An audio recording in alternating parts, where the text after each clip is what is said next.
And greetings. Happy Monday. Welcome to the Steve Deace Show here live and on demand on Blaze TV, radio, and podcast with Todd Erzin and Aaron McIntyre. I am Steve Deace. Hello to you guys. We are brought to you by our friends over at First Cup Coffee Company. They got a flavor for every freedom-loving American. They put the roast on date right there in every bag because freshness is kind of their jam. They want to make sure that they get it to you fresh, unlike those big box stores who can give it to you burnt. All right. So if you want to try it today or try it again, get a nice discount when you go to firstcup.com and use the promo code DACE. Again, firstcup.com. Use the promo code DACE at firstcup.com with the promo code DACE. All right, coming up on today's show. Next hour, it'll be your turn to ask me anything. Todd has the questions. He's handed them to Aaron. I will see and respond to them in real time next hour. At the bottom of this hour, Bob Vander Plaats will be joining us. But let's get it started, as we always do, with Aaron's rundown of what happened while we were away. What happened while we were away, brought to you by O&2. Donald Trump left us the worst attack on our democracy since the Civil War. Somehow, someway, a 58-year-old with a backpack and a long gun was able to make his way onto the golf course at Donald Trump's Mar-a-Lago and just happened to be sitting in bushes as Trump played a spur-of-the-moment, unscheduled round of golf. Look, are they a threat to democracy? Yes. Are they going to take our rights away? Yes. Are they going to put people's lives in danger? Yes. Secret Service, scouting a hole in advance of where Trump was playing, spotted Ryan Routh hiding in those bushes, opened fire, and later detained him. America, as we begin this election year, we must be clear. Democracy is on the ballot. Your freedom is on the ballot. We all know who Donald Trump is. Again, somehow, some way, we learned more about this Ryan Routh in the 2 hours after his assassination attempt than we still know about Thomas Crooks 2 months after his. We have to defeat a person who is a threat to our democracy of the kind that we have not seen. At the beginning of our country. Routh's social media history was quickly scoured by online sleuths, and it was discovered he was a Kamala Harris supporter who espoused the Donald Trump is a threat to democracy talking points you've heard ad nauseum from Democrats, and is a prolific Democratic donor. And it is just unquestionable at this point that man cannot see public office again. He is not only unfit, he is destructive to our democracy, and he has to be eliminated. Routh is also a major fan of Ukraine, who was profiled by the New York Times and Newsweek Romania in 2023 as a recruiter for the Ukrainian Foreign Legion. America, make no mistake, Donald Trump is a plague on the American conscience. He was even seen in a propaganda video for Ukraine's neo-Nazi-controlled Azov battalion. Everything he does is despicable. The reason why it doesn't end his career is because his supporters are just as despicable. Routh also wrote a book in which he urged Iran to assassinate Donald Trump. I talk about the fact that when we swore in, finally, in January, that we swore to defend against those that are coming against us, whether they are domestic or international. And right now, I feel like MAGA in general, they are threats to us domestically. Anyway, here's how NBC News and Lester Holt led their Sunday evening newscast following a brief report on the latest attempted assassination. Today's apparent assassination attempt comes amid increasingly fierce rhetoric on the campaign trail itself. Mr. Trump, his running mate J.D. Vance continue to make baseless claims about Haitian immigrants in Ohio. Here's the lead story last night for 60 Minutes on CBS following the attempted assassination. Democracy stopped for about 6 hours. The vote was counted at 3:44 a.m. Learning English today, today's phrase is, they're trying to kill him. They're trying to kill him. This morning, former FBI Assistant Director Chris Swecker told Fox Business, I want to know how that person knew to be there at that golf hole at that time that day. He's either surveilling Donald Trump or he received some inside information. That's pretty sinister if that's the case, because that implicates a third party, either wittingly or unwittingly. Ryan Routh fled Mar-a-Lago after his attempted assassination, but was apprehended in bordering Martin County, Florida. Martin County Sheriff Will Snyder also told Fox News he's got more questions than answers. Where is the suspect now? I know he's behind bars, but where? Well, what we did is we turned him over to the Federal Bureau of Investigation and the Palm Beach County Sheriff's Office. So I don't know where he is right now. Okay. Did he say how did he know that Donald Trump was going to be playing golf? How did he have access to his schedule? Yeah, that's the $1 million question. We are the border county to Palm Beach. You can't get out of their county without coming through ours. But we don't have the intel from the scene there. It's hard for me to imagine how he got within rifle range of President Trump. This morning, Joe Biden, who is still president, in case you forgot, says, Thank God the president's okay. I think we got a full report so far. We're down there tonight. But one thing I want to make clear, the service needs more help. And I think the Congress should respond to their needs if they, in fact, need more services. And finally, I want to leave you with this. Late last week, veteran Democrat Senator Richard Blumenthal spoke to media. Blumenthal is part of a bipartisan panel of top congressional leadership inquiring into the failures around the Secret Service leading up to the July 13th attempted assassination of Donald Trump. That panel was briefed in a closed-door meeting by acting Secret Service Director Ronald Rowe, and there's an interim report coming out, supposedly, about that failed assassination attempt. Here's what Blumenthal had to say. I think the American people are going to be shocked, astonished, and appalled by what we will report to them about the failures by the Secret Service in this assassination attempt on the former president.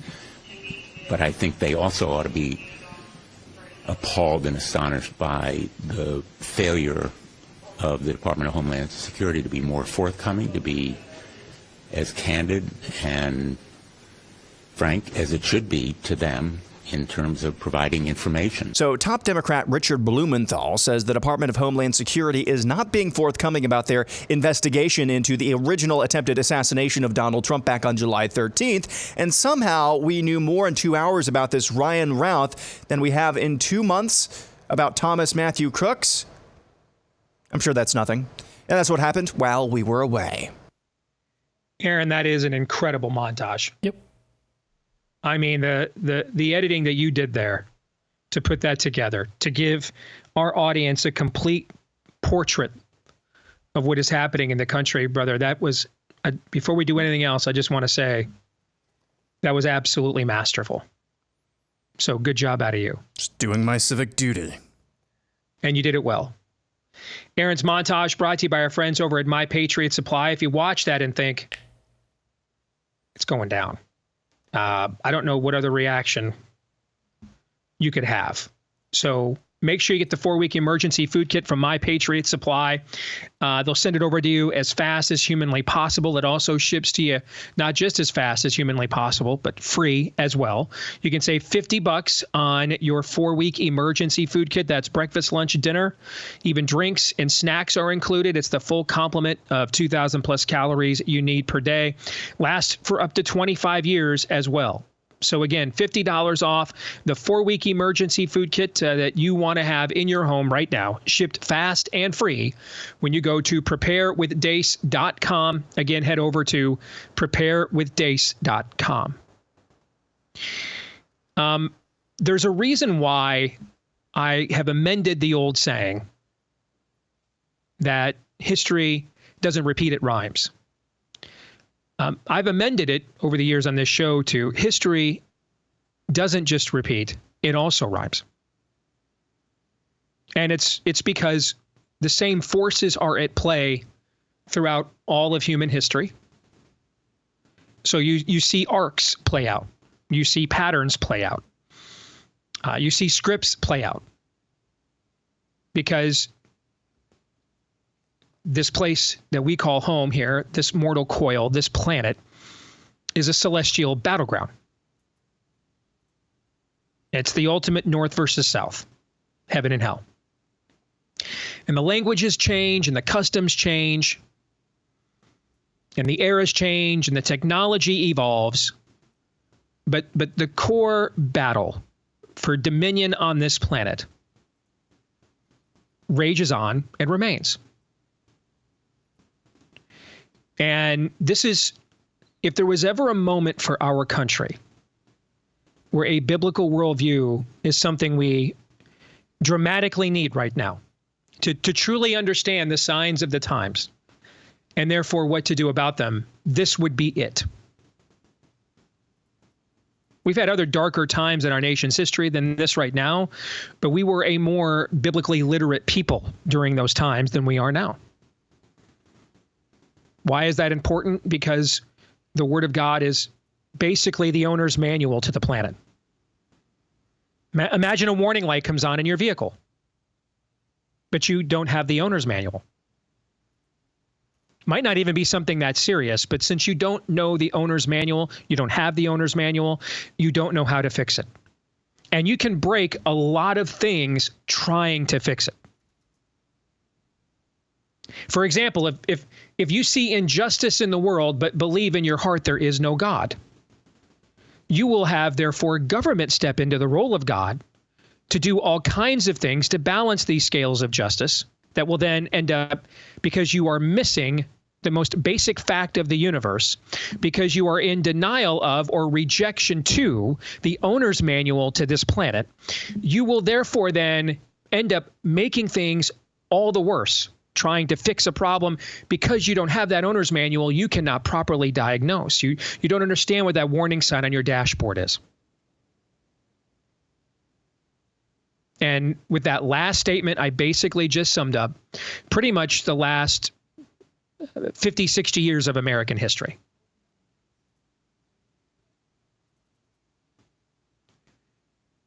The Bible is not an old, dusty tome. It's not an old book. It doesn't tell us what once happened. It is an eternal book that tells us what always happens and what is happening right now. And if you understand that, then you see the patterns. You're like Neo. The numbers are scrolling down the screen, but you see what is actually within those numbers. You understand the code. You have learned to code in the most meaningful sense. So let me give you a pattern. JFK is originally shot, we're told anyway, by someone with, quote, Maggie's drawers, a questionable background. We still don't know the entire history of Lee Harvey Oswald. Still, 60 years later, we still don't know everything. We still don't know. Still don't know his true motivations. One government panel told us he acted alone. Another governor in 1964, another government panel in 1979 said that he killed JFK but did not act alone and had some elements of connections to the mob and to those who were strident anti-communists. We don't know. We don't know to this day. We don't. It's been 60 years. Similar to what Aaron pointed out with the math club shooter, we don't really know. It's been 2 months. Which in today's information superhighway is like 10 years. At the rate information moves and processes today, 2 months is about a decade. We still have the largest mass shooting in American history in Las Vegas. That's the only mass shooting, for whatever reason, the spirit of the age has chosen not to try to politicize. Weird. And we still know basically nothing. How a guy on the most surveilled strip in this hemisphere built a sniper's nest right there. And no one said a word, and no one still knows. That was several years ago, which is like 60 years in today's technology. We don't know anything. RFK is shot by a man named Sirhan Sirhan, who years later admitted that he did so as a Jordanian Palestinian. If you guys know the history of the PLO and the country that the Palestinian state, when we say things like there's no such thing as Palestine, there is no such thing as the Palestinian people. Most of these are people that were thrown out of Jordan. We're going back to that history. It's not a pejorative. It's a fact. Not a put down any more than biology is bigotry. It's history is not a put down. It's a fact. And he admitted, yeah, I shot RFK Jr. because of his strong support for Israel. He admitted it 20 years later. And so the first shooter, bad shot, hits a 1 in a million, apparently. And 60 years goes by, and we still cannot fully construct the biography of Lee Harvey Oswald. The other shooter just really ticked off about a candidate's position on a foreign policy issue he vehemently disagrees with. That's exactly what we just saw play out here this summer, guys. Same exact pattern. History doesn't just repeat, it rhymes. Because the same people are writing, the same forces are writing the lyrics. We have a guy who's a bad shot, gets a headshot. Thankfully, doesn't miss. Because Trump's head goes back into the right, completely incidentally, to dodge the bullet, unlike JFK's, who went back into the left after he couldn't. And then here's a guy just weaponized, finally, Ukraine cause celeb. Let me shoot the president.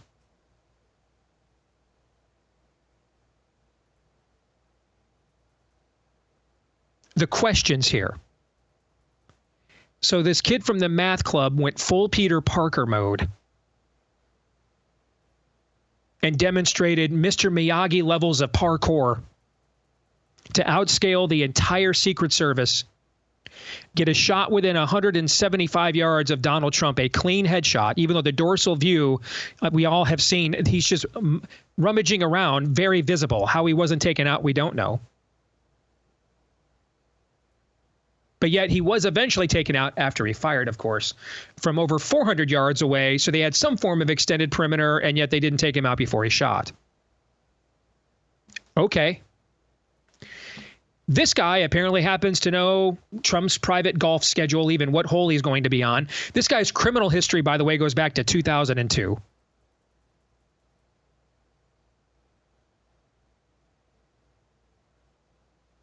So how was he even able to acquire this kind of a weapon? He's been arrested, charged with multiple things over the years. And he just so happens to know where Trump is, which hole he's on.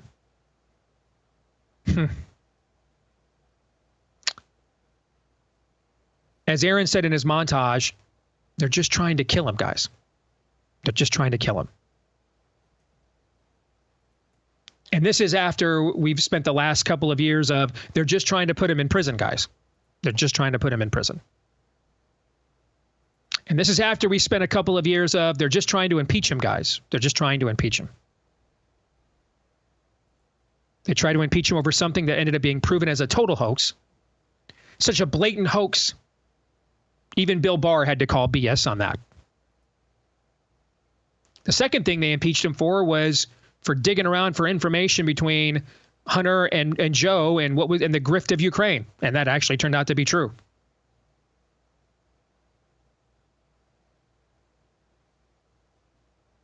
They then finally, after numerous different trials or attempts therein, finally convicted him of apparently a campaign finance violation so grievous it required up to 130 years of prison, potentially.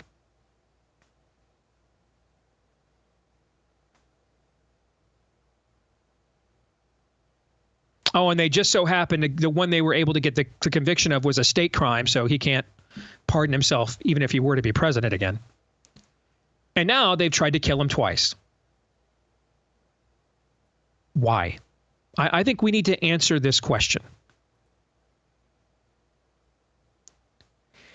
And for this answer, I'm going to, I've not been shy, nor do I regret my level of frustration at times with the grifting that has been a part of Trump's political ascension, that has taken what has always been a problem on the right and turned it into a force of nature. But I think this is a time that if you've ever been a Trump skeptic, as I have been early in his ascension, as some of you are now, I think this is actually a time that if you have ever been or are currently in that camp, you need to have some self-awareness here. We need to have some self-awareness here. And we need to ask ourselves why. Yesterday was a portrait of what life is like on the Trump train. I get up this morning, or yesterday morning, I'm about to go to church. I see Trump has decided to start a war with Taylor Swift for reasons. And I'm just like, I'm not going to respond. I'm not going to react. That's dumb. I'm just going to go to church and try to forget this.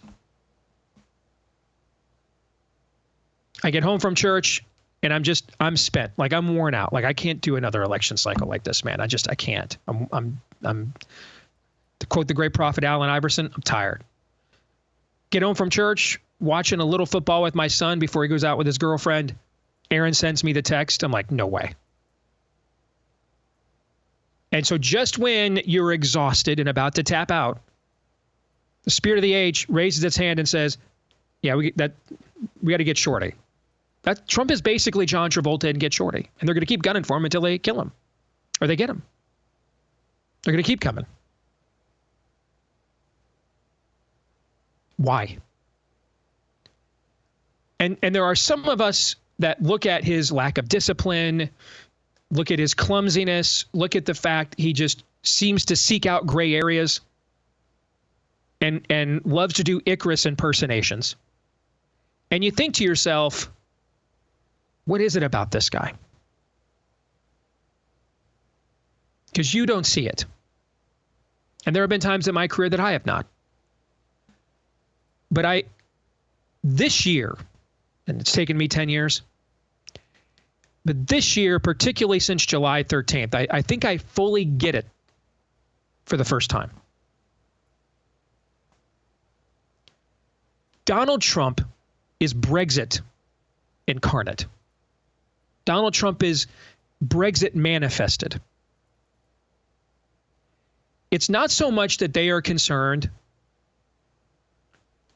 about whether Donald Trump can competently and consistently execute an agenda if given power that would undo what they've already embedded. It's that they fear Donald Trump represents a movement, that he is a herald. In some respects, Donald Trump, there's been a lot of talk about which biblical figure is Trump the most reminiscent of. And I've compared him to Samson. I think that's the best one, but I think I might now have a better one. John the Baptist. Puts you on edge, puts your teeth on edge, kind of out here, attracting the people the system has forgotten about and run over. We're looking for something new, but a herald, a forerunner of whatever that new thing will be. He's not necessarily what everything has been pointing towards, but he represents a sign that it's coming. And that's what they're afraid of. My man Ron DeSantis never gets elected governor without Donald Trump. Never happens.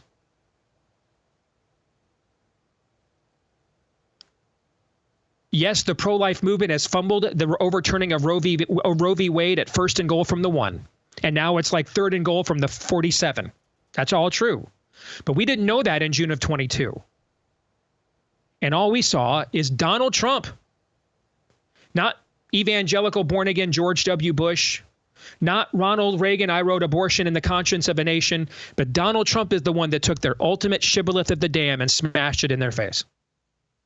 It's when they look at Trump and they see what DeSantis and J.D. Vance, look at how J.D. Vance ruthlessly, efficiently, with precision executes Trump's talking points. And it devastates them. It humiliates them in these clips. It just humiliates them. Ron DeSantis has almost erased the Democratic Party in the largest swing state in the country. That's what they're afraid of. That Trump is a beachhead. And what will come after him will be people who know how to actually do the stuff he just talks about. And maybe even fully himself does not understand. That he is the vanguard of something new. That will truly challenge the hegemony of the West that they are installing and the West that they are destroying. That's the fear. I think I finally have figured this out fully. And so he's got to go. Because that's the only organized resistance to all of this that actually exists in the West. as frustrating as it is at times, as clumsy as it is at times, as WTF as it is at times, that's all there is. And the fear is, if the fear of the spirit of the age is, if this gets established, if this beachhead gets established, what will come next will be the true threat. Will be the true threat. He's the herald. He's the forerunner.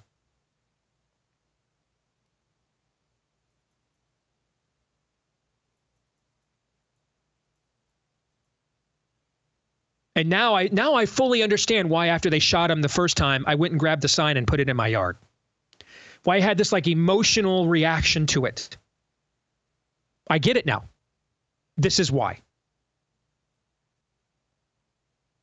Because the people you look at in the future, or you look at down the line and think, man, I just wish we could get to those guys. They know what they're doing.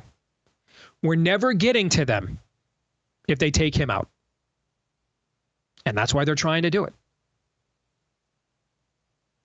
He's the herald. He's the forerunner. So, Herod is going to serve his head up on a silver platter.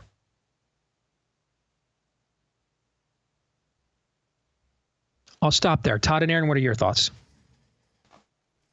Well, I think, Jesse Kelly has largely been right about this. Communists are killers. And these are not only the next iteration of communists, but these are the communists that largely did it with a march through the institutions that Steve has spent his career telling you about, the theory of what's going to happen if we're not careful, way more than many conservatives were prepared to tell you that. But this latest iteration, so close to success, with a level of it is providential that this happened during the football games yesterday, and the football games didn't even break away. People are ready to hug communism now. This isn't, and there's this one guy, all their violence now, which used to have to be much, much broader. And there's various points in human history where this is evident. It's just one guy now. Everybody, the violence in the streets, it's all there, but nobody fights back against that. Everybody is acquiesced to that. It is here where there just seems to be some fight left in Donald Trump. But this is communism as it's always been. It's murderous by definition. You get in its way, it will kill you. And there's nothing new under the sun in that regard. Not even in American political history either. Our colleague, Oron McIntyre, posted last night, the regime memory hold, the left-wing, the regular left-wing terrorism of the 1970s in the United States, be that from the Weather Underground or other organizations as well.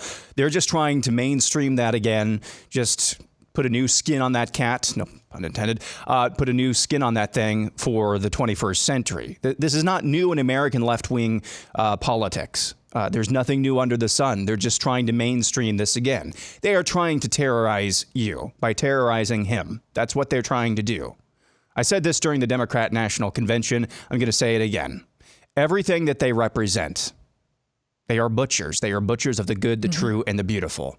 And that was borne out again yesterday. The irony is that this guy seems to fit, and maybe he is, but he seems to fit the profile of a CIA asset. I think he is, at least from what we know, which we don't know much about Thomas Matthew Crooks still after 2 months. He fits more of the profile of a CIA asset, but I think it's probably more likely in this instance that he was just the natural conclusion of the rhetoric that we've been seeing over and over and over again. We'll know more. We'll learn more, I'm sure. Well, I'm not sure about that. I hope we learn more in the future, but it's just the natural conclusion of their ideology. It always ends with death. It always ends with bloodshed. It always ends with the butchering of the good, the true, and the beautiful, because what it comes from is the chief butcher of all that is good, true, and beautiful. I have criticized the pro-life industry for not being ready to fight our opponents where they are fighting us at the state level. And I think you have to fight your opponents where they're attacking you. We have to fight now where they're attacking us, and it's through Trump.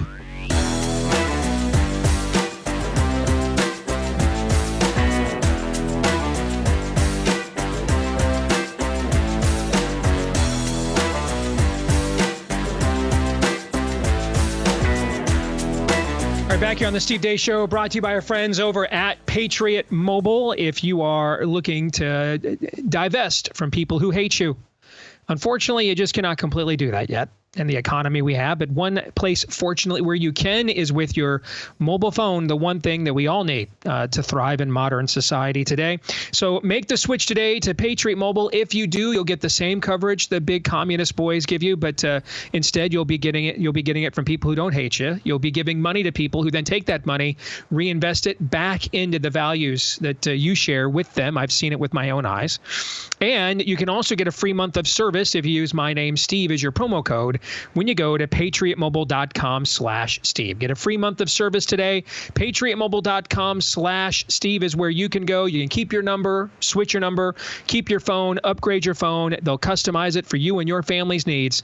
Patriotmobile.com/Steve. That's the mobile phone service that we use. Patriotmobile.com/Steve. Use the offer code Steve for a free month of service today. Let's bring in our good friend Bob Vander Plaats from the Family Leader. It is good to see you, Bob. And before we get to the main things I was going to talk to you about, I just want to finish a point and get your reaction to it as I was discussing another assassination attempt on former President Trump yesterday. And I think I've been justifiably critical for how the pro-life industry / movement has completely fumbled the post-Roe world since the fall of Roe, and either just cannot be equipped to fight this at the state level, or just simply doesn't want to, because it decentralizes the process from D.C., where they control all the purse strings. And it is a case-by-case basis depending on which of these groups and organizations we're talking about. All right, but whatever the rationale is, it is very clear that they are not equipped, and we're not equipped to fight where they're going to be attacked. You have to fight your enemies where they attack you. You cannot be the French behind the Maginot Line just sitting there, and Hitler just goes around you and he's taking out Scandinavia and all the countries behind you. You have to fight where you're being attacked, and the pro-life industry movement clearly has not been ready for that. Likewise. And I am still seeing this in my feed, and I said I wasn't going to respond to it anymore, but I'm going to make one exception right here after another assassination attempt. If you are in my feed posting stuff to me like this show's lost the plot since they started shooting Trump, guys, that is the plot, okay?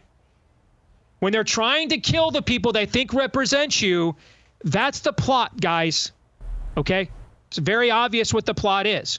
If you think you're doing some form of reverse jujitsu, ninth dimensional geometric math, because you cannot get beyond your hatred for Trump, you cannot move beyond the mistakes that he had made when he was president before, you're the one that's missing this here. Okay, the one they're trying to kill, that's the one they think is the threat, guys. That's the one.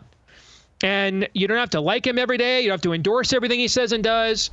But you cannot be don't be like the pro-life movement and industry.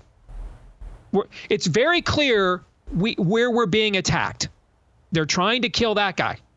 Okay? They're trying to kill that guy. Somehow a convicted felon with a 20-year rap sheet acquires an AK-47 and just happens to know what hole the president is going to golf on a day that isn't even on his private schedule. Okay. Somehow the math club kid who couldn't do one chin-up in school goes full Peter Parker in full view of the Secret Service and gets a headshot. Come on, man. You're the ones that have lost the plot. You are what you accuse the Trump cult of being. You're the cult. You're the ones who are missing this. It's right in front of your face. Right in front of your face. You are making the same mistake the pro-life movement makes. You need to be willing to fight where your enemy is attacking you. And through him is where we are being attacked. And I just wanted to state that before we move on. Bob, what are your thoughts? Well, I think it's without question. Matter of fact, my father-in-law used to put it very simply. He would say, there's no reason to shoot a sleeping dog. You take a shot at somebody that is a threat to you or that's on attack. The reason they're going after President Trump, without question, he disrupts their complete narrative, their worldview. He's not perfect. Obviously, he's not a perfect guy. But boy, they see him as somebody that's a complete threat, and they're going to do everything they can to make sure he does not get back in that White House, including taking him out. And you're right, what happened in Pennsylvania, and it just happened at Mar-a-Lago as well. I think, Steve, you're spot on here. Regarding the pro-life movement, they weren't ready to win. They were not ready to win. They need to get on a message and then get on an attack as well. And why life matters and a culture of life wins versus running away from this. So I think you're exactly right. By the way, breaking from ABC News, they're saying that Ryan Wesley Routh, the attempted assassin, spent 12 hours surrounding Trump's golf course without being confronted. 12 hours. There's a lot of questions that need to be answered. Once again, it seems like every time we do one of these, it's like there's a lot of questions to be answered. When you see somebody go up on a Morton building, a tin roof, who's got a clear shot at the president, everybody's going, there's a lot of questions that need to be answered. How in the world do you go around Mar-a-Lago that many times without at least being detained for questioning about what are you doing? Then there are subtle attempts to take him out. And we saw one of these, I think, yesterday. It was trending all over political media and on X yesterday. And the Register's Iowa poll, which is the Bloomberg pollster, Ann Seltzer, has a renowned reputation, somebody you and I have known for many years, okay? But this poll she put out yesterday of Trump only being up 4 in Iowa is complete and total junk. And I'll prove it to you. In her own crosstabs, she has Trump winning independents by 5 points. All right, independents are the largest voter bloc in the state of Iowa, by the way. They're about 42% of Iowa voters are independents, okay? So she has Trump winning that bloc by 5 points. She has Kamala minus 11 favorable. She has Kamala only with a 42% approval rating in her job as vice president.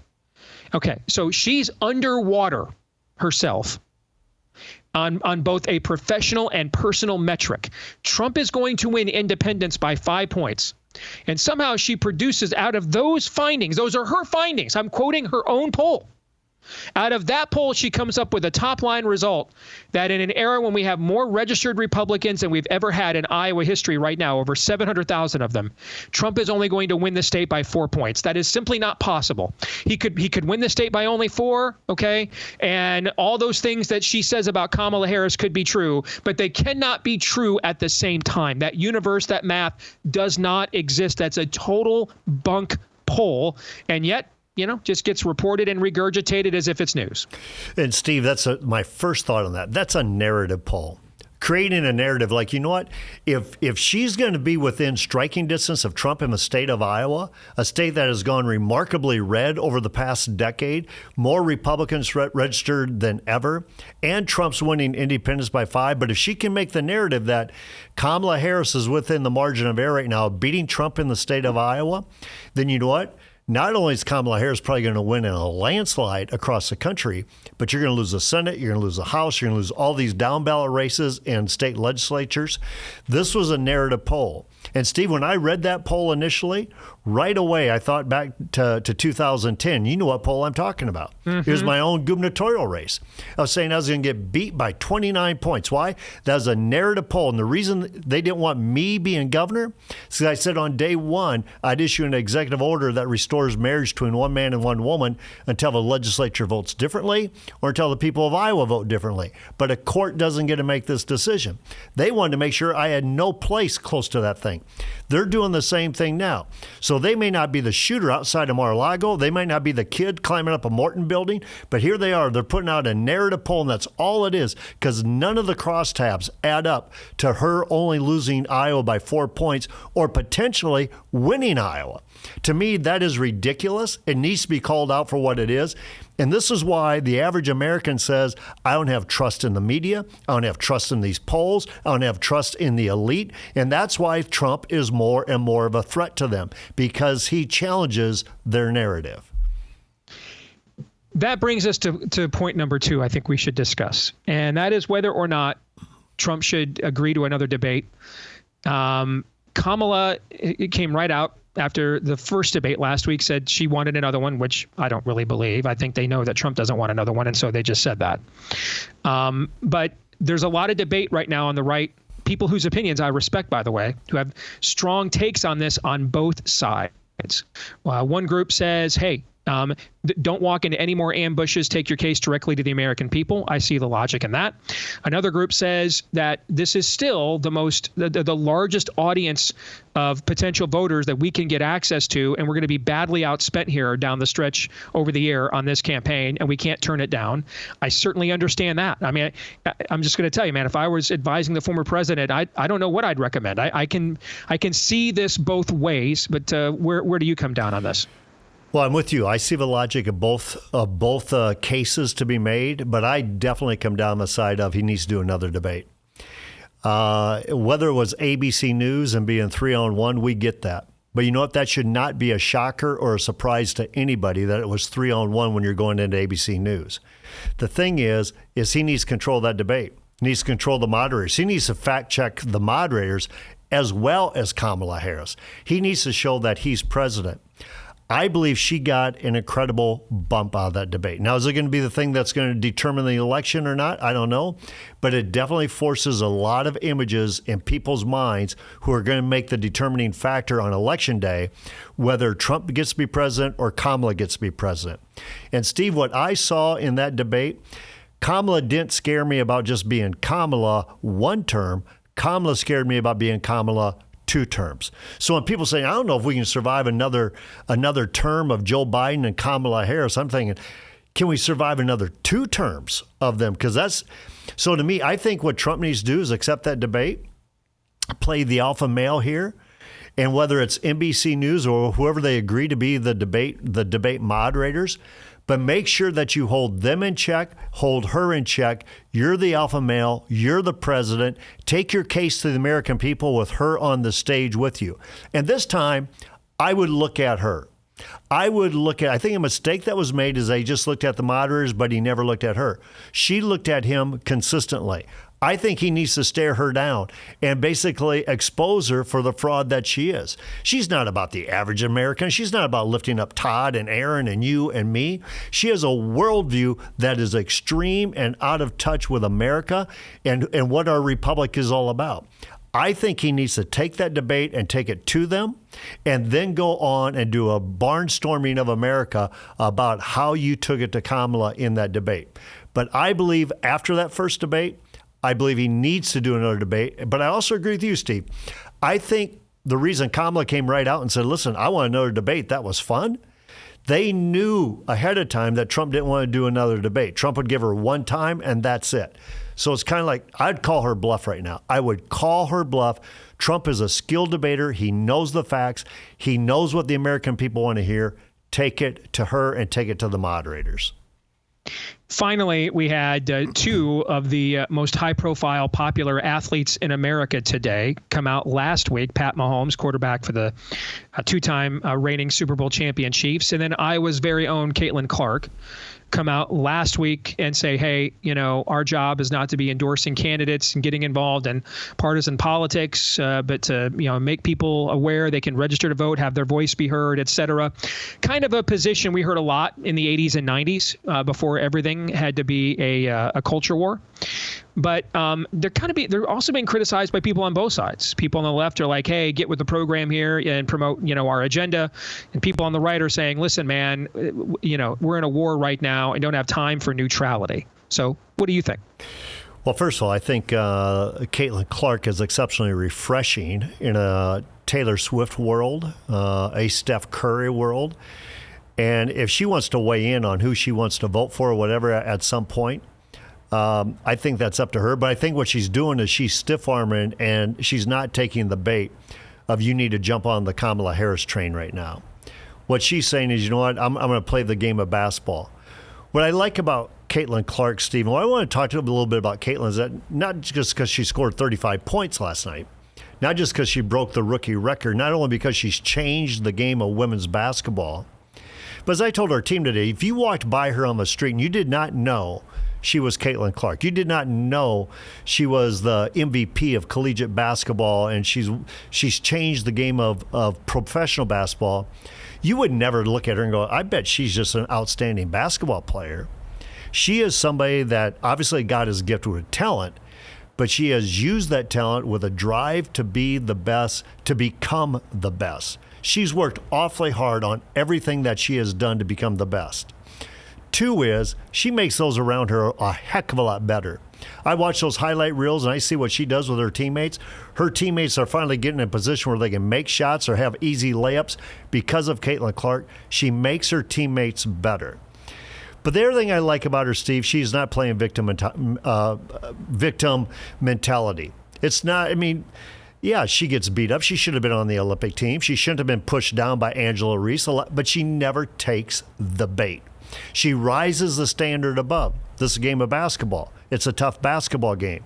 I look for the day when I can earn my right to represent the United States in the Olympic Games. She always takes the higher road.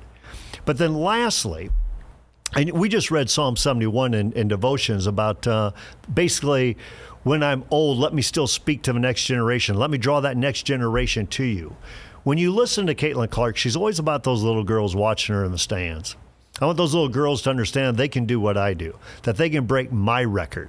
I think she is exceptionally refreshing for somebody who cannot believe the demands that have got to be on her, who have changed the game of basketball, who's Taylor Swift without being Taylor Swift. And probably, Steve, the reason I wanted to talk about Caitlin today, I had my grandkids, Darla and I, we have 2 grandchildren, Caroline and Dixon James, and we brought them into our Hy-Vee grocery store. And we're in the Hy-Vee grocery store, which is now like a mini mall. But I saw a Caitlin Clark jersey, and I showed my 4-year-old Caroline. I said, hey, you recognize this jersey? And right away, this 4-year-old said, that's Caitlin Clark. She's having a dynamic impact, and I think we need more like her, not less like her. Should she weigh in or not weigh in this presidential election? I think she's doing what she needs to do right now, and that's be the best at what she can be without taking the bait of all this woke agenda. Good stuff, Bob. Appreciate it. Thank you. Thank you. All right. When we come back here after the top of the hour break, it is going to be your turn to ask me anything. And I would imagine, given what is going on in the country, some of these questions are going to pack a wallop. So we're looking forward to that. This may be one time, maybe the only time I'll ever mention this, that Todd will not roll his eyes or condemn me. But it's 100 days till Christmas as of right now. And it kind of feels like we could use a little bit of Christmas right now, Todd. I think I might even get an amen out of you from that. Yes? I'll take it. Yeah. All right, we'll come back. Hour 2 is next. Stay tuned.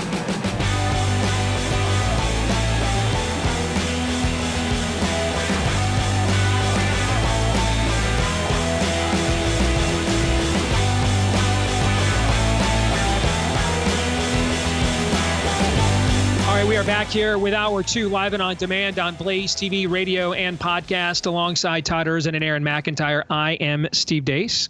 And you can let us know what you think about what we think via the stevedeace.com inbox. You can email us, steve@stevedeace.com. That's DEACE. Like us on Facebook, Me, We, and Gab. You can follow me at Steve Deace Show on X, Getter, Instagram, and TikTok. And don't forget, if you listen to the podcast version, you're a big part of our show, so thank you. Please show how much you love us by hitting us with a 5-star review, and also hit subscribe, or if you're on iTunes, follow, and that'll make sure that every time we do one of these new episodes, it shows up right there in your podcast feed every single time. Our friends at Preborn show up every single time there is a fight between her mom and her baby and her conscience, and they win a majority of these, and they want to keep winning them, but they need support from people like us. And they do this the old-fashioned way, soul-to-soul combat. They confront, they use truth and grace. They confront moms gently, but it's a confrontation nonetheless. They confront moms with the knowledge via ultrasound that second heartbeat is not yours. That belongs to another person, not an unviable tissue mass. And when they win that argument, and the mom's conscience is convicted and she doesn't go through with murdering her child, now is when they offer her grace, because often it's because she's in a desperate situation that she's considering this in the first place, right? So that assistance can be counseling, it can be prenatal care, postnatal care, car seat help, diaper help, formula help, all of this stuff, by the way, all of it, ultrasounds, all the assistance, all of it is free of charge, even though this stuff doesn't cost nothing. It's not free. And that's where we come in. If you want to make a tax-deductible donation today, go to preborn.com/Steve. Again, that's preborn.com/Steve. Together, we've helped Preborn save tens of thousands of babies and their mamas here at the Blaze. Let's save tens of thousands more at preborn.com/Steve. All right, with that, it is time to play some Ask Me Anything. Todd, you have the questions. I have yet to see them, and you have chosen them, I hope so, carefully and meticulously. Handed them over to Aaron, and Aaron, you may fire when ready. We will begin with Scott Lambert, who says, although a Trump win is obviously a much-needed occurrence, it seems to me that at some point a regular citizen boycott or strike against the federal government is eventually going to be needed too. Are there any areas legally, financially, or corporately that we could begin to think about organizing when that time comes around? So here's the problem that we have with that. And we have, why can't we do like a Sons of Liberty is kind of what you're describing, right? Where it starts off with pockets of communities within the colonies essentially opt out of redcoat control. And if you're a British Crown bureaucrat that goes into these neighborhoods and attempts to impose Mad King George's will, you're lucky if you come out of there only tarred and feathered. And they're essentially ungovernable. And redcoats know, I don't want to go in there because they're going to shoot back. Okay. Or a Boston Tea Party kind of an act. I want to make sure that we do not overly romanticize our founding fathers to the point that we exempt them from the perils of human nature that are present within us. We do this in Christianity with the early church too, that we act as if they somehow tiptoed between the raindrops. No, guys, two people that were there and saw the miracle of the church walked right up to Peter and just lied to him right to his face about their money. They weren't better people in the early church than us. And the founding fathers were not better people than us either in terms of being exempt from the human condition. Todd would point out, and he'd be correct in doing so, that they also did not have the level of comfort and distraction that we have today. And that is true, except a lot of the founding fathers were awash in comfort. That's what made them so extraordinary, is they set that aside. But they did not do this overnight, guys. They did not do this overnight. In fact, I'm going to look this up right now because I know it was some time. When was the Boston Tea Party? All right, so the Boston Tea Party took place the week before Christmas, 1773. It would be another nearly 3 years, summer of 1776, before the convention in Philadelphia declared independence. On top of that, these battles went on for many, many years. When was the Boston Massacre? Let me look that up here. When was the Boston Massacre? March 5th, 1770. It would be nearly 6.5 years before independence would be declared. I think that we've kind of romanticized this to the point that, King George III stepped out of his lane once, and the founding fathers were like Dirty Harry, man, feeling lucky punk. No, that's not what happened at all. They spent nearly a decade pleading, petitioning the British Crown, sending in emissaries, ambassadors. And if you know the story, ironically, maybe the greatest telling of this story was done by Disney. They did a movie many, many years ago called The Sons of Liberty. That's when Walt was running the company. They would not do this story today. Okay. But what really was the final tipping point is when the Redcoats said to the Minutemen, hey, you need to tell us where your guns are so that we can secure them. Well, they understood what that meant. They understood that that was their insurance policy against just going from quartering Redcoats to just having them burn down their homes. That was the check and balance. That they had these secret munitions of weapons that in a minute they could call upon, and in a minute men would show up to fight if the situation warranted it. There was a check and balance there. And now all of a sudden the Redcoats are like, yeah, we're going to take that away. They knew what that was a precursor to. They knew.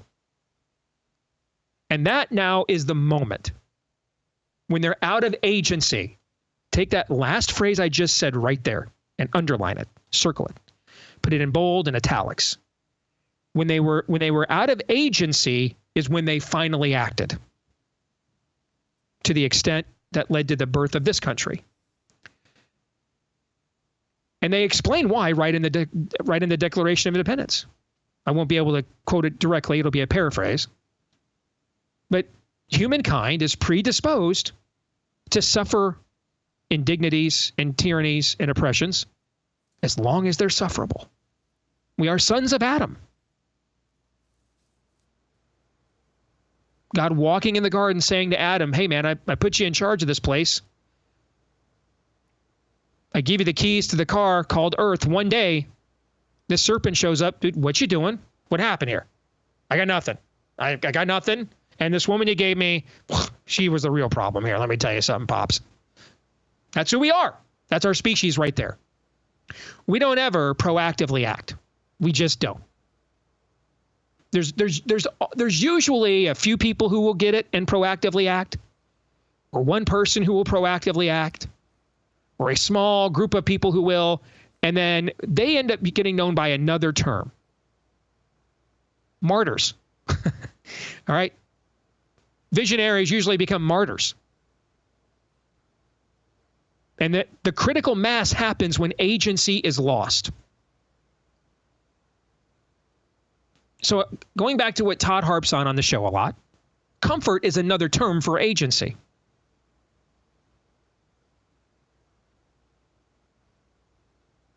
I have comfort in believing that I can watch Fox News all day, do nothing more, never go to a school board, never go to a city council, don't know the name of a county supervisor where I live, vote for Trump and I'll save America.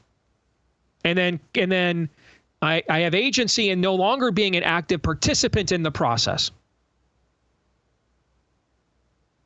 And because I did my job. Citizenship just comes down to what I do for however long it takes between the getting in line and getting my turn to vote. That's the extent of it. Like parenting is however long it took to conceive the children, and there's just no other commitment after that. Now, how does this answer your question? Because you asked about a very specific process. This answers not just your question, but any question about a specific process. We're not where we are because we haven't thought of the right process. We're where we are because we couldn't do it even if we did.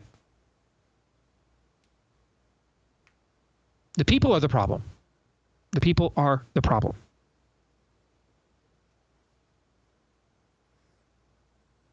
And it is our history as a species to not do extraordinary things until we have to. Until we have to. To do the easy thing, to do the thing that the path of least resistance we're accustomed to, that is characteristic of our species. So whether it's what you came up with in your question, whether it is a consortium of red states, like what our good friend Daniel Horowitz wants to do, and I'm all for making red states red communities red, actually as red as the blue ones are blue. None of those things can, the reason they haven't happened yet is not, no one thought of this. It's that no one wants to do it. The people are the problem. And I go back to a moment that comes up on this show quite often from last May. At this meeting of Christian leaders I went to in Dallas, having a blunt conversation, spending the day with each other in prayer and having blunt off-the-record conversations with each other. Some of them would be names you would know probably if you're a believer. And having blunt off-the-record conversations with one another about where the culture's at and where it's headed, and all this talk of revival. And the elder statesman of the group gets up at the end and says, do you guys really know what you're asking God for? Because we're way too comfortable to be accepting revival. You're really asking God to turn up the heat. That's what you're really asking.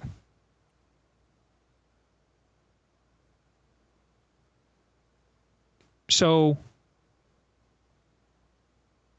my fear is, as I look in my feed and I still see people acting as if they tried to kill him again on his own golf course. Not a big deal. We can afford an L here. We'll survive. My guy can win in 4 years. Like, we're just doing conventional politics here, when they're just trying to assassinate our candidate in out in the open multiple times. Just goes. I guarantee you those are really comfortable people. I guarantee you they are. And I will guarantee you that the extent of their activism in almost all cases, 1 or 2% of them will prove me wrong. But over 90% of those people, the extent of their activism is Twitter and voting. And they haven't done much else.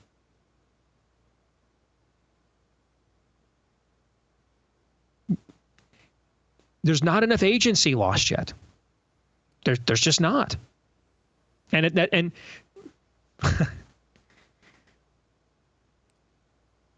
Winston Churchill defended the realm against its own wishes. And in exchange, he was voted out of office. And now apparently it turns out he's the villain of World War II. And Ron DeSantis tried to run for president, got called a globalist cuck for doing all the stuff that apparently we said we cared about and believed in. We don't like the people that are on the cutting edge. We don't. We don't like those people. That's why visionaries usually end up becoming martyrs. And it's usually only when we're up against the back door of the Alamo and there's no way out between us and Santa Ana. That's usually when we get clever and necessity becomes the mother of invention. That's just human nature.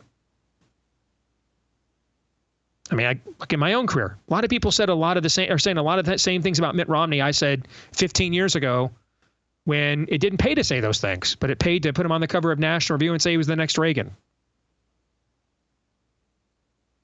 And doing stuff like that is how I've been largely excommunicated from the larger, more mainstream conservative movement. Oh, well, I'll live.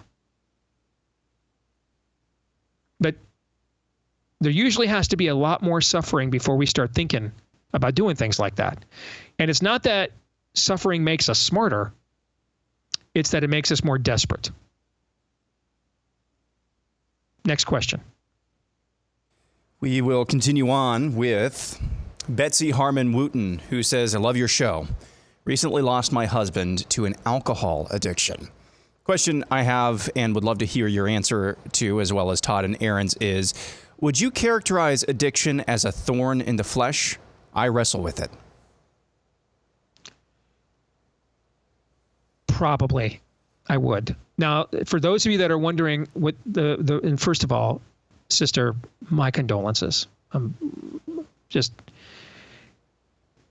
I've seen people in my own family drink themselves to death, intoxicate themselves to death, drug themselves to death, overdose themselves to death, as all of us have.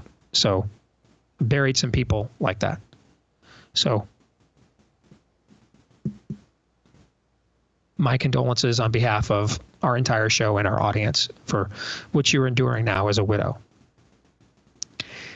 If you're wondering what the phrase "thorn in the flesh" comes from, it actually comes from the book of the Bible we're studying right now, Romans. And Paul, the author, writes about how he had a thorn in his flesh that he kept asking God to remove. And God refused and said, in your weakness, I am made strong. Now, we never know what the thorn in Paul's flesh is. And I think it's very wise not to disclose it. Because again, in the myopic condition we have as a species, if we found out what Paul's thorn in the flesh could be, and if you know anything about Paul's life, it could be a myriad of things. We know he was particularly angry at the Corinthian church. One of the letters he wrote to them was lost. He doesn't, shy away from delivering a few rhetorical kill shots in several of his epistles. Could it have been anger? He's a single man traveling a very, lascivious empire with lots of temptation, open sex cults everywhere you went within Rome. Could that have been the thorn in his flesh? Could it have been loneliness, unmarried? He could be shipwrecked. He could be abandoned. He at times had friends turn on him and leave him. Could be. Could it be depression, given all the things I just said? Then house arrest, imprisonment. Right? It could be a myriad of things. We don't know. And I think it's wise that the Holy Spirit never tells us what that thorn in the flesh is, because we would have a tendency to say, okay, well, yeah, that doesn't relate to me. That's not my issue at all. But to hear a thorn in the flesh, we all have that.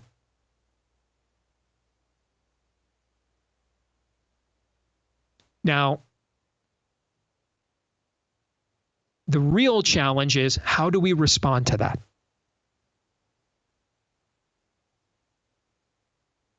And do we seek the help in humility that we need to overcome that? Do we give ourselves over to it?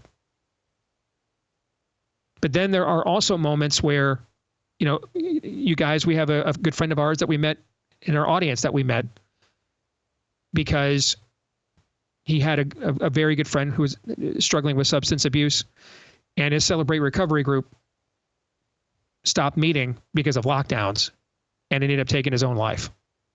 Right? It's human nature is complicated. We're not machines. We're not formulas. We're not algorithms.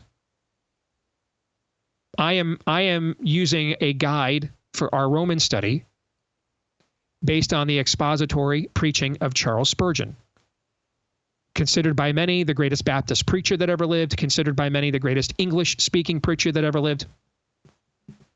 Well, if you know anything about Charles Spurgeon, though, he struggled with depression on and off throughout his life, including during his exalted tenure in ministry. He struggled with it. So all of us have the thorn in the flesh.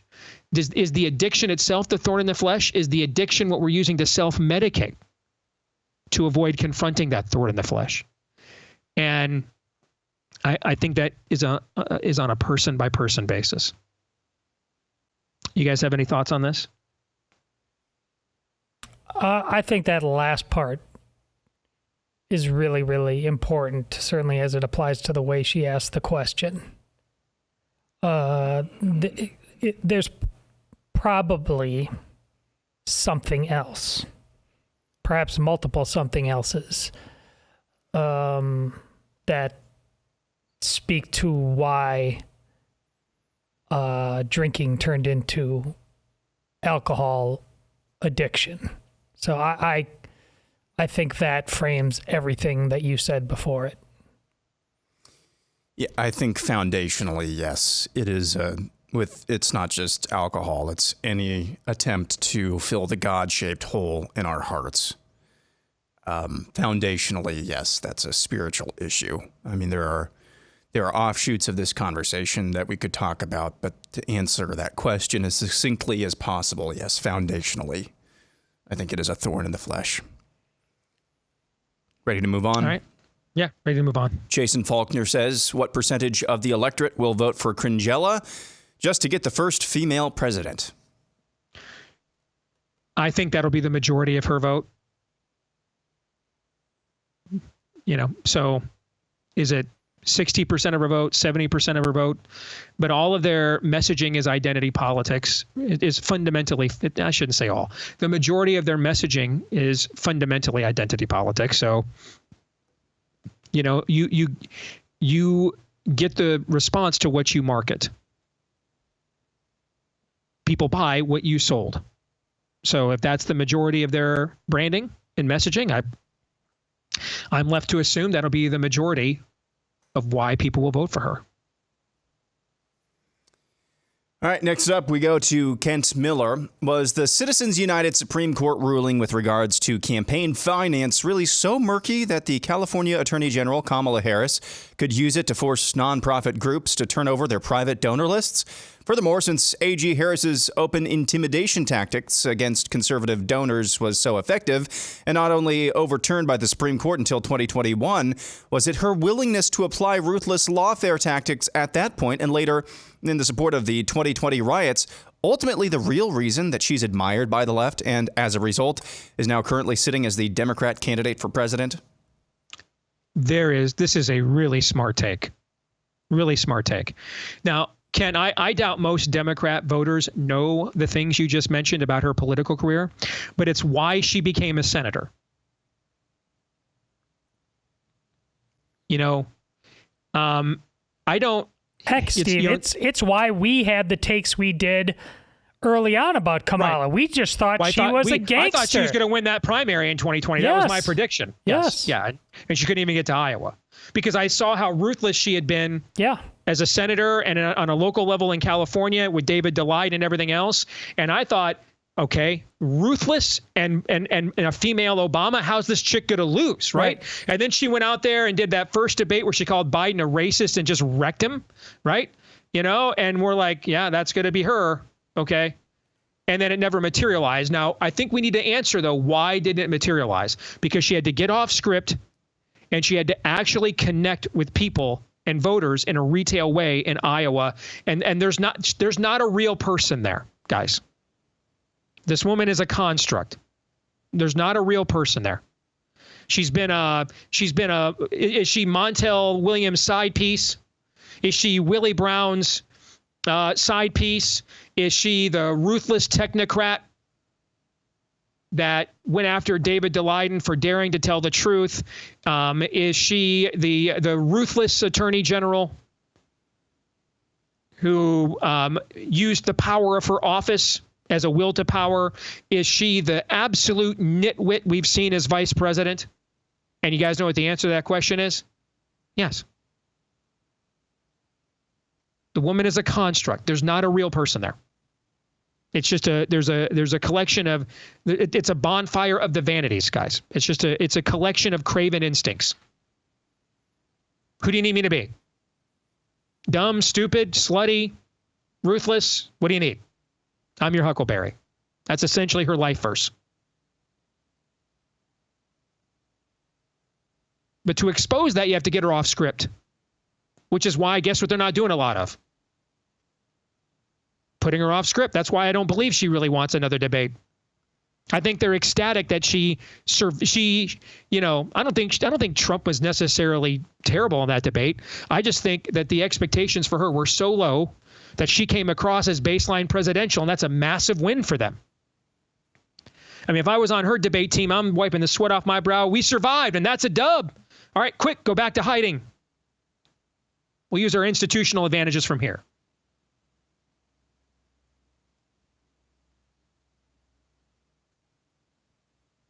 So there was another aspect of what I was going to say, and then you interjected there, Todd, but you made a good point. So, Aaron, put up the question one more time, if you could, please. Maybe it'll prompt the other part of this I wanted to point out.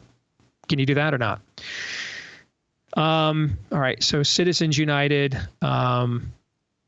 is that why the real reason she's admired by the left and as a result is now currently sitting as the Democrat candidate for president? Okay, yeah, that's it. Okay. So the dissident right, we've talked about them before, positively and negatively. And I find myself agreeing with the so-called dissident right about 100%, like 60% of the time. And then like the other 40% I'm just out on. But the one area where I agree with in that 60% where I agree with them 100% of the time is when they say things like the right does not understand the patronage aspect of politics. They're correct. They're right about this.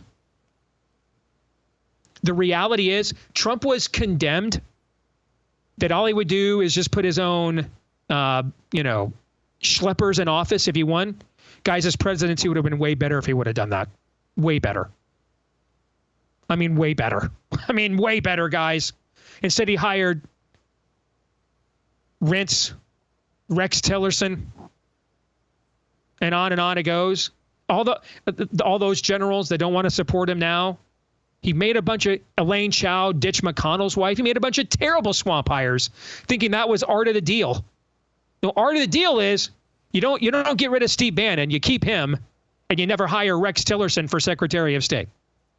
Art of the deal is you make sure to reward the people who bled for you, who bleed for this. You reward them. The dissident right is right about that.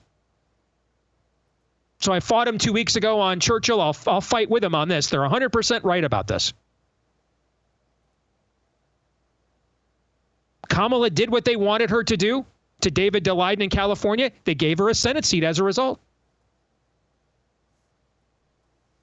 They made her vice president as a result of the things, Kent, that are in your note. We need to do a better job of that. Way better. Way better. And if I could say one thing to my friend Ron DeSantis, if he wants to run for president again, he specifically has got to get better on understanding the patronage aspect of politics. But the right as a whole must. Absolutely. You punish your enemies and reward your friends. And we too often will just turn on our own people and dissolve into tribalism. Are you in this faction? Why don't you got a tattoo? How many pieces of flair? Are you wearing the red hat? Are you not wearing the red hat? None of that matters. Who gets results? Reward them. Who doesn't? Don't. You never see the left say, well, let me bring in this like one pro-life guy. No, they don't even contemplate that. Well, let me just bring in this one like spirit-filled crit. No, they don't. No, not doing that. No. Nope. So on that, the dissident right and this program are 100% simpatico. They're completely correct about that.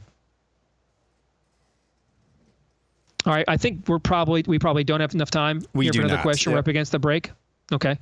All right, so these have been really good so far. Hopefully the answers have been at least mediocre. We'll come back. We'll get to as many of your questions as we can on the back end of an Ask Me Anything here on The Blaze. Stay tuned.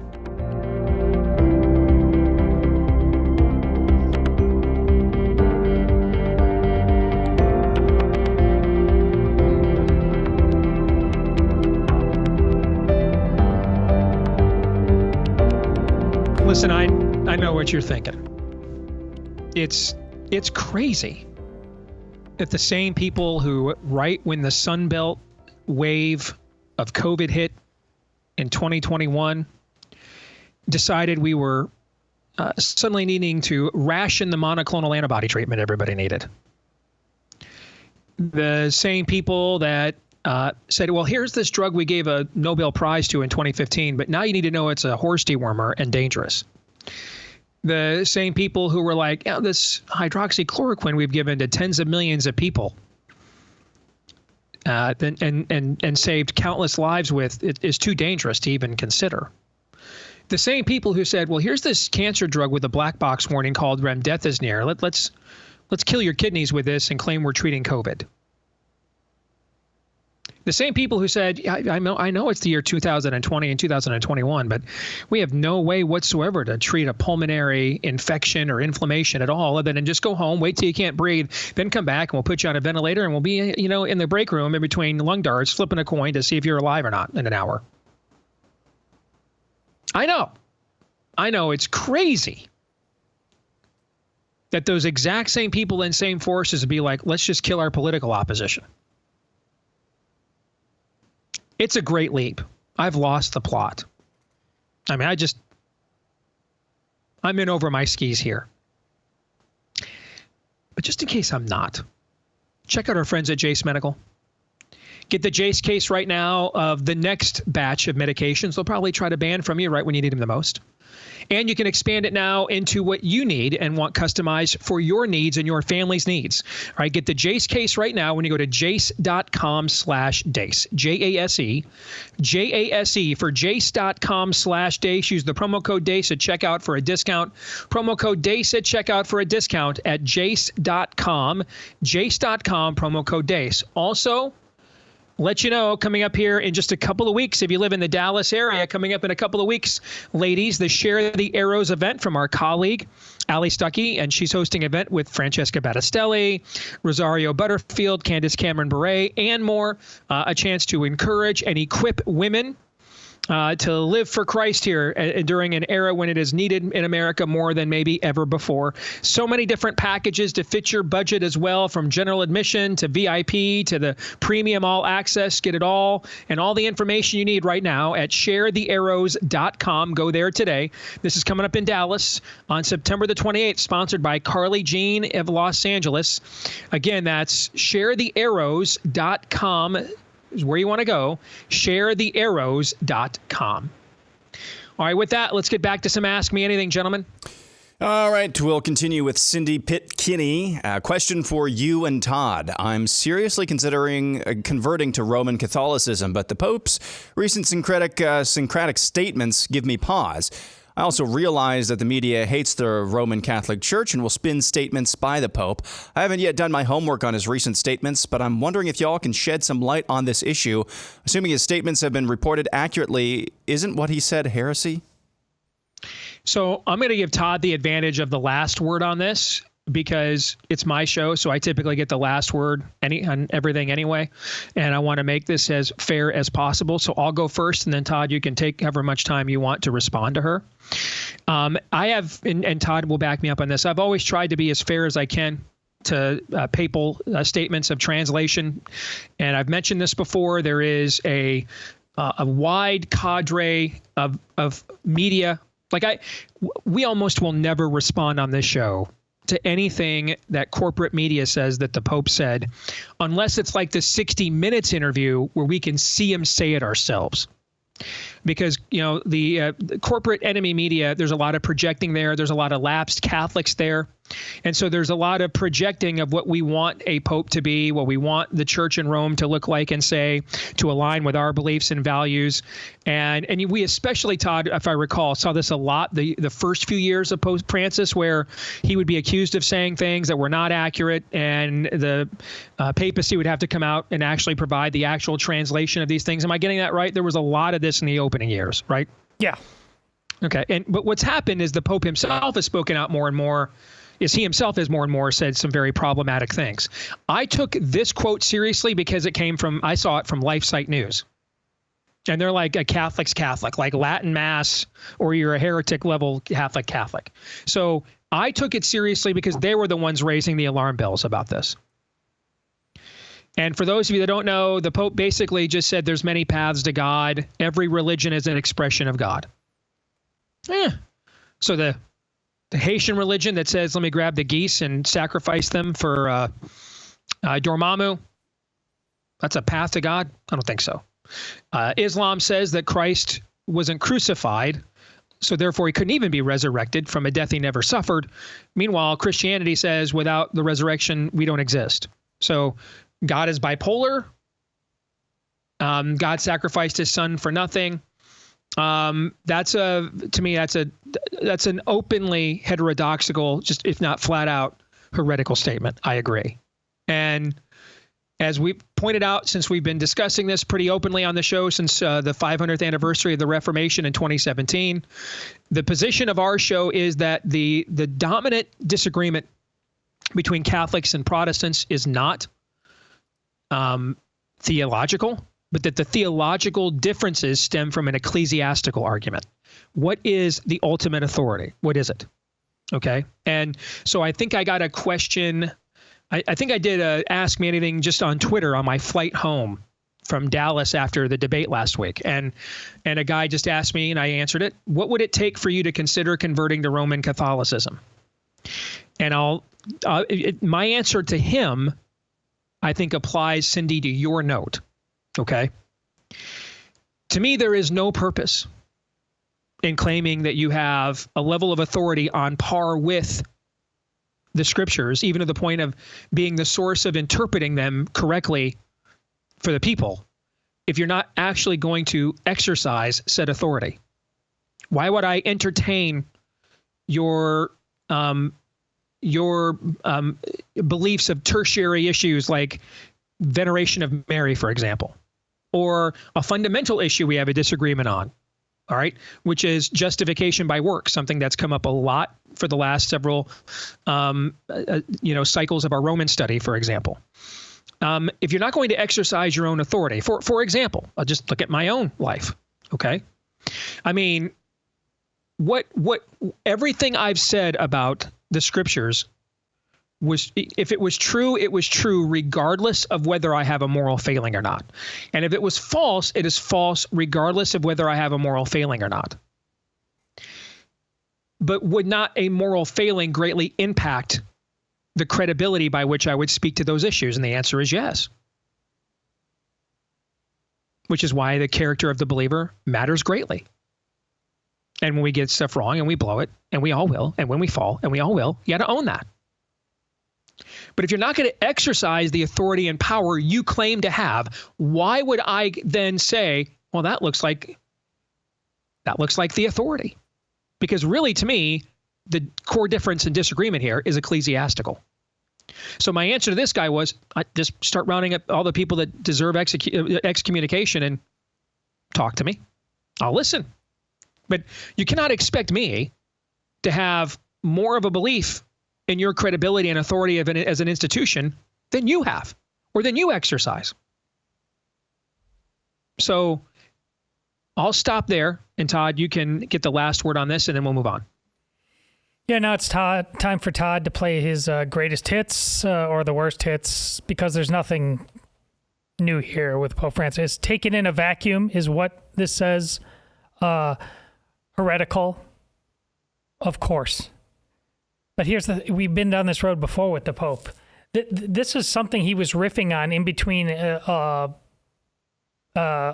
paragraph talking about other things, and he gets so sloppy and messy because instantly people come to his aid, which you shouldn't have to do for the Pope, and show all the times when he gives various versions very strongly and unapologetically. Jesus is the way, the truth, and the life. This is my answer to this is always, please pray that Pope Francis's papacy soon comes to an end. He is so confusing of when we have, this is always a matter of souls, so we never have time to be this confusing. But right now, in the wake of the spiritual warfare that is undergoing worldwide, to be this unclear, and I can't remember which foreign country he was visiting at the time. He always tries to convey, give people what he thinks is hope. I was trying to find a way to convey maybe what he was thinking, because there's a pattern of behavior here. If you will, and it's along the lines of what Steve talked about, is there hope to be found when you are surrounded by paganism or other religions? Here's an example. Gays against groomers. Okay? None of us believe homosexuality is a moral lifestyle. We believe it is a sinful lifestyle. Would many of us agree that they have done important work in fighting against transgenderism? I'll just speak for myself. I think they've done courageous work.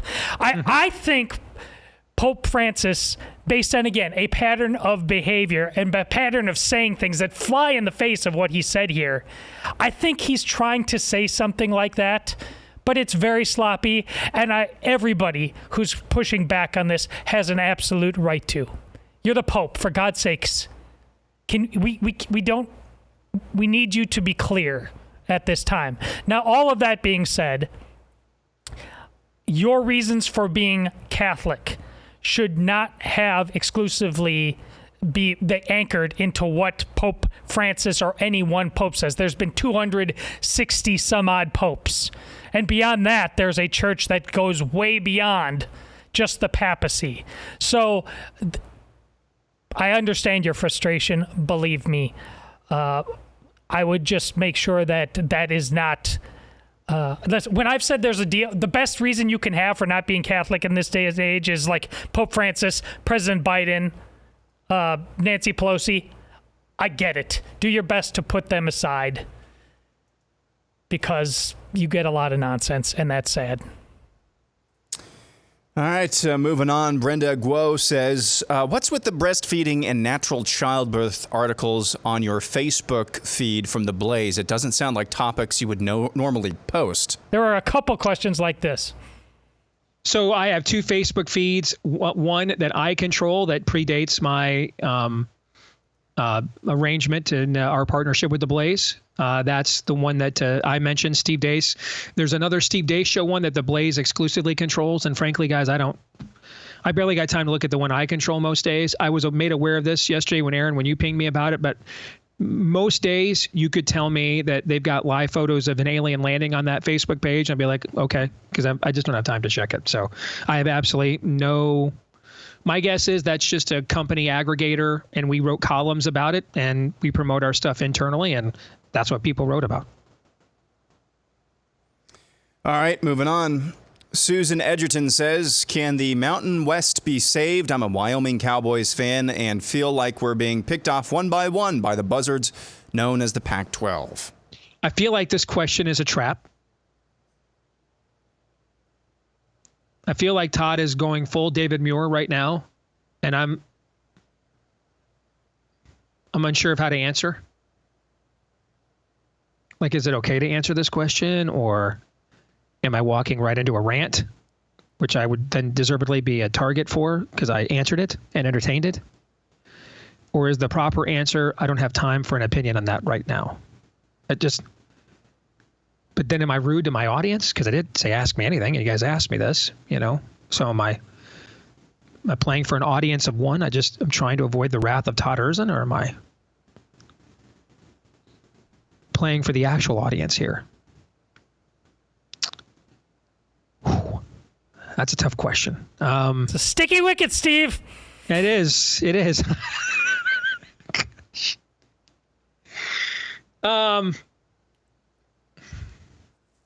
Let me do this. No, the Mountain West cannot be saved, but we don't have time to even entertain it. But I'm very sorry that they're doing this to your league, even though I don't have time to be concerned. All right, next up, we go to Brad Moonstruck Loveless, who says, is there a difference between guilt and shame? Oh, boy, I wish we had more time for this question, because the answer is yes. Yes. And I know what we mean on the right when we say things like we have a shameless culture, and that is a problem. But to put it as briefly as I can in the limited time I have, because we could do an entire Theology Thursday on this conversation. All right. But the writer of Hebrews says that Jesus picked up his cross and went to the cross, despising or scorning the shame. What does that mean? Well, that is a hearkening back to Genesis. The final verse of the Bible before Adam and Eve commit the first sin is they were naked in the garden, they had no shame. Okay? So while it can be healthy for there to be a basis of shame in a society to say those things are so shameful, I will not do them for fear of societal backlash. Okay?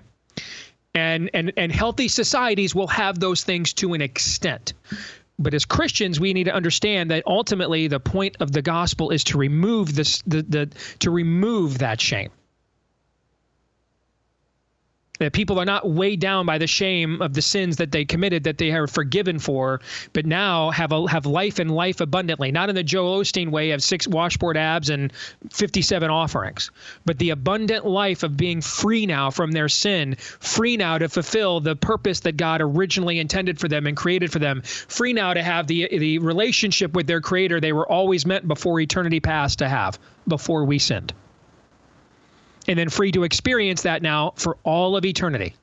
First, for however many days you have left in this flesh outfit here in this fallen world, and then for all of eternity, spiritually and or with a new body on a new heaven and a new earth in the age to come. That's what life and life abundantly means. So there is a difference between Christianity and moralism. And there's got to be there's a tight balance to strike there, because a Christian society will have moral standards that then are helpfully aided and enforced by a fear of doing things that the society says are shameless for me to do. But we also can't carry it so far, however, that moralism replaces Christianity. What's the balance there? I don't know. Great men of God, way smarter than me, have argued and debated this point for 2,000 years. I don't know how to win that argument. I just know that it is an argument that we do need to have, and it needs to always be had. And now we're out of time. A great question. Those are really good questions, so appreciate each and every one of them. Appreciate each and every one of you. We're going to give you more if you're a subscriber with today's Overtime in a moment. For the rest of you, we will see you tomorrow. Until then, Romans 8:28.